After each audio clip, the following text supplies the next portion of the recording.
Hello guys, welcome to talkies today channel.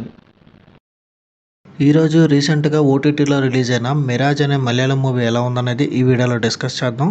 So వీడియోలోకి వెళ్ళే ముందు మీరు మన ఛానల్ని ఫస్ట్ టైం చూస్తున్నట్టయితే ఒక లైక్ చేయండి, ఒక కామెంట్ చేయండి, అలాగే మన ఛానల్ని సబ్స్క్రైబ్ చేసుకోండి. చాలామంది మన ఛానల్ని సబ్స్క్రైబ్ చేసుకోకూడని వీడియోస్ చూస్తున్నారు గైస్.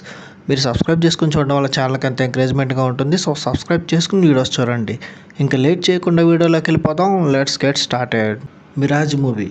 మలయాళ దర్శకుడు జీతు జోసెఫ్ అంటే ఎవరో తెలియని వాళ్ళు ఎవరో ఉండరు. అతడు ఒక మంచి థ్రిల్లర్ సినిమాలకి బాగా పెట్టింది పేరు.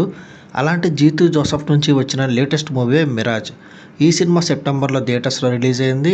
లేటెస్ట్గా సోనీ లివ్ ఓటీటీలో స్ట్రీమింగ్ వచ్చింది. ఈ సినిమా ఎలా ఉందో ఇప్పుడు చూద్దాం. ప్రేమించి పెళ్లి చేసుకుందాం అనుకున్న కిరణ్ సడన్గా కనిపించకపోవడంతో పోలీస్ కంప్లైంట్ ఇవ్వాలని వెళ్తుంది అభిరామి. అయితే కిరణ్ ఒక ట్రైన్ యాక్సిడెంట్లో చనిపోయాడని తెలుసుకుని షాక్ అవుతుంది.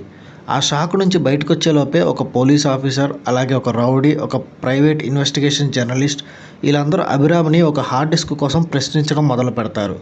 అసలు ఆ హార్డ్ డిస్క్లో ఏముంది, కిరణ్కి ఏమైంది, వీళ్ళందరి నుంచి అభిరామి ఈ ప్రమాదం నుంచి తప్పించుకుందా లేదా, ఈ ప్రశ్నలన్నింటికి సమాధానమే ఈ మిరాజ్ మూవీ. ఈ సినిమా పాజిటివ్ పాయింట్స్ ఏంటో ఇప్పుడు చూద్దాం. ఈ సినిమా మెయిన్ హైలైట్ వచ్చేసి క్లైమాక్స్లో వచ్చే ట్విస్ట్ అని చెప్పొచ్చు. క్లైమాక్స్లో వచ్చే ఈ ముఖ్యమైన ట్విస్ట్ ద్వారా చాలామంది ప్రేక్షకులు ఆశ్చర్యపడతారు. ఇది జీతు జోసెఫ్ యొక్క ట్రేడ్ మార్క్ థ్రిల్ని చివరి నిమిషంలో అందిస్తుంది. ఇక ఈ సినిమాలో నటించిన నటీనటులు ఆసిఫ్ అలీ, అపర్ణ బాలమురళి వాళ్ళిద్దరూ చాలా బాగా నటించారు. వాళ్ళ పాత్రలో జీవించారని చెప్పొచ్చు. ముఖ్యంగా అపర్ణ బాలమురళి యాక్టింగ్ అయితే కొన్ని సీన్స్లో తన కళ్ళతోనే నటించింది. ఇక ఈ సినిమాకి అందించిన ప్రొడక్షన్ వాల్యూస్, కొన్ని యాక్షన్ కొరియోగ్రఫీ సీన్స్ చాలా రియలిస్టిక్గా కొత్తగా అనిపిస్తాయి. ఈ సినిమా మైనస్ పాయింట్స్ చూసుకున్నట్టయితే ఈ సినిమా మెయిన్ మైనస్ పాయింట్ వచ్చేసి స్క్రీన్ ప్లే అని చెప్పొచ్చు. జీతు జోసెఫ్ స్థాయిలో ఈ సినిమా స్క్రీన్ ప్లే అంతగా ఇంపాక్ట్ చేయలేదు. చాలా మైనస్ అయింది. చాలా స్లోగా నడిచింది స్క్రీన్ ప్లే మొత్తం సినిమా అంతా. ఇక ఈ సినిమాలో చాలా ట్విస్టులు ఉన్నాయి. స్టోరీ మధ్యలో ట్విస్టులు వస్తున్నాయా, ట్విస్టుల మధ్యలో స్టోరీ నడుస్తుందా అన్నంత కన్ఫ్యూజింగ్ అయితే అనిపించింది. ఇక ఈ కీలకమైన సన్నివేశాల్లో విజువల్స్ చూపించడం కంటే కూడా కేవలం డైలాగ్స్ ద్వారా ఆ సీన్ వివరించడం అనేది ఆడియన్స్ని మరింత కన్ఫ్యూజన్గా క్రియేట్ చేసి పెడుతుంది. ఇక కొన్ని ప్రధాన పాత్రలు ప్రేక్షకుడికి బలమైన ఎమోషన్ క్రియేట్ చేయడంలో ఫెయిల్ అయిందని చెప్పచ్చు.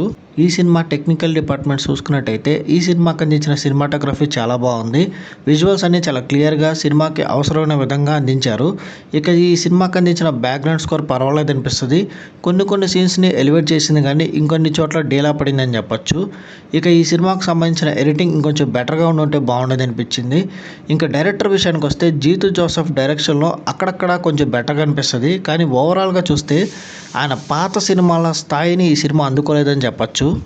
ఇంకా ఓవరాల్గా చూసుకున్నట్టయితే ఈ మిరాజ్ మూవీ అనేది బాగా ట్విస్టుల మధ్యలో ఉన్న ఒక మంచి థ్రిల్లర్ అని చెప్పచ్చు. జీతు జోసెఫ్ నుంచి దృశ్యం స్థాయిలో ఒక మాస్టర్ పీస్ ఆశించకుండా కేవలం ఒక one time suspense thriller movie చూడాలనుకుంటే ఈ మూవీ ఒకసారి ట్రై చేయొచ్చు.